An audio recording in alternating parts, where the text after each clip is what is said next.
Opportunity ఇచ్చిన చాలా చాలా ధన్యవాదాలు.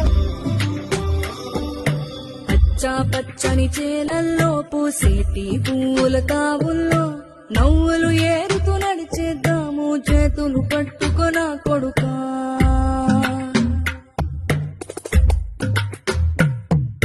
కడుపున నిన్ను దాచుకుని నీడల్లే నిన్ను అంటుకుని కలిసే ఉంటా ఎప్పటికీ నీ చేతిని వదలను నా కొడుకా.